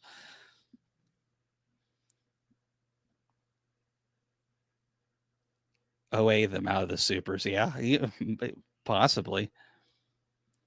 Yeah, the Date Smokers, I think they're usually 10% off at my conference. If you're going to be there, or if you have a buddy that's going, get them there. There's really not a close second. I've tried everything that I can get my hands on, and I just date it. It's so much easier to use. It's not even close, and they just last. It's worth the money. They last twice as long on the low end. And so by the time you've figured out two cheap smokers, you might as well have just got a Datant, and it's still going to go and keep going. Well, folks, I've been going for 2 hours. It's been really fun getting to hang out with so many of you. Many of you are my friends, and I've met you in person, or we just have talked so much through our live chats, and I appreciate you joining me tonight. I hope that your bee season continues to be good. I'll encourage you again to just take care of your bees. This. It's the number one thing that I've struggled with in the past is always err on the side of a little bit too much babying. You get what you put into them, in my opinion. Never let your bees get low on feed, especially those little colonies. Always keep those mite loads low. It's easier to start earlier, soft treatments that are constantly setting them back. Whether it's OA vapor, whether that's the OA strips. I love those things. The cardboard ones are great. But you got to start early with it. Keep your bees healthy and enjoy your beekeeping. Not every year is benevolent. And so we have to realize that not every year is going to be the same. Thank you guys so much for the time that you've spent with me this evening. It's always fun talking bees. I'll try to give you all a bigger heads up next time, and send questions. CaymansBees@gmail.com. I'm going to try to stick these in my back pocket and the next live chat, answer them. We'll see you in the next one, and take care.